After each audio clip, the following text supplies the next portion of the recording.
You hugged all the players as they came in to the locker room after that game. What's behind that response, and what emotions were you feeling in that moment? Yeah, it was. I jumped them at halftime. I was not very happy with how we played. Got on a couple of our players very hard and challenged them.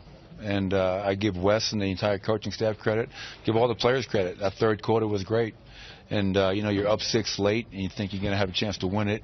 And they go on a 6-0 run, and Joker makes a great play at the end. But it was just letting those guys know how much I love them, happy for them, and the fact that we won 2 in a row going into All-Star break is a lot better than having going 1-4 in your last 5 into All-Star break. So coaching is never personal. And when I get on guys, if I get on Jamal or Malik or whoever, it's because I'm trying to get the best out of them. And they all know that. They all know it comes from a good place. So a hell of a win. That's a hard-playing team. That's a team that's playing well. After that first quarter, I thought our defense was pretty good overall. So thankful I had that win going into the break. How much of that fire, especially in that second half, do you think came as a result of you not being there? Well, I think they probably enjoyed me not being there. Like Nick said, a new face in the sideline. But, I think our players know me. They know who I am.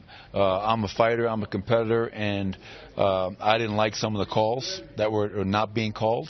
And I'm going to stick up for our players. And but on top of that, I didn't think we had guys that were ready to play.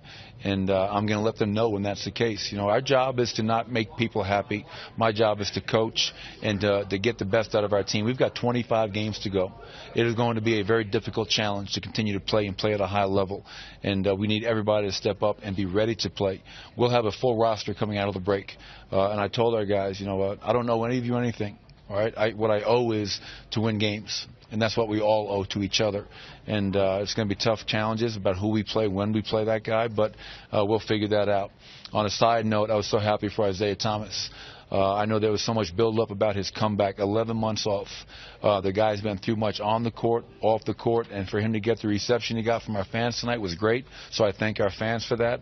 And to see when he made that 3 in the second half and the reaction from the bench and the crowd, so happy to have Isaiah back in a game and helping us win a game. One player that did show up today, seemingly start to finish, was Paul Millsap. Just talk about his game. Yeah, I thought Paul was phenomenal. And I agree with that. I think from the beginning to the end, took Mace out of the starting lineup, not because he had done anything wrong. Mace has been playing great, but, Paul went out there tonight, and he has 25 and 13 and was everywhere. Scored in the post, got big rebounds, and played some really good defensive possessions as well. So this was one of, I think, Paul's better games of the season, and it's great to see him, have that going into the break, and we can expect more of that coming out of the break. I'm sure you wish you were out there, but did you watch that fourth quarter with Malik? I went in there and hugged him when he came in. I was in there with our tourists, and I'm not a fun guy to watch a game with. Yeah, I live and die every dribble. Oh, turnover. We okay in the back? Yeah, we're good. All right. Don't worry. Man down. I'd much rather be out there, but it's emotional. But, Thomas Welsh was in the back. We had Malik Beasley back there, the front office, and myself living and dying with every dribble. And so I was so thankful for Nicola to get the putback, and then when Buddy Hield missed that shot to get the win. So to beat that team 3 times, that's great for this team. You seem like a playoff atmosphere out there tonight. Did you notice the intensity, especially in the second half? I thought the crowd really went crazy for IT and really kept it up throughout the fourth quarter. Yeah, I think a lot of our games have had that kind of playoff atmosphere, playoff feel. This was one of the few home games that's gone down to the wire, and which is good for us. We need that. We need to continue to be challenged and be forced to execute and get stops. But I was in the back, but when Isaiah made that 3, I could feel the whole building, erupting just because they're so happy for him, which I think is great. Fans make this place a tough place to play. It was not a playoff atmosphere in the first quarter. I don't know where we were. That's got to change. I keep on harping on that, but our first quarter not being ready to play is getting out of hand, and we've got to nip that in the bud.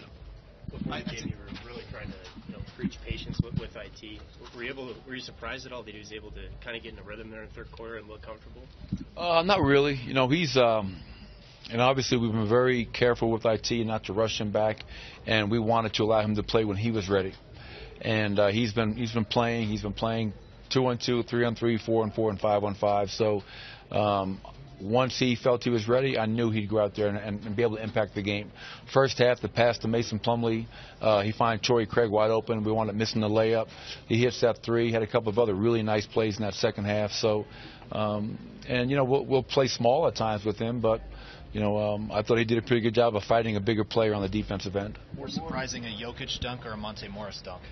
I'd say Monte. The little man getting up. Obviously Monte was so big, and down the stretch, and I mean this, I thought Wes Unseld, David Adelman, Jordy, Ryan, the whole coaches did a great job.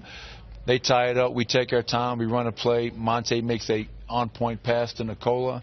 And what I liked about Nikola in that play, he'd gone to the basket, not gotten a foul call. On that play, he was aggressive. He drops his shoulder. He takes the contact, goes up strong, doesn't get it, but he has the presence of mind to get the tip in. So, Monte's dunk was fantastic, but Monte making a game-winning play at the end was also great to see.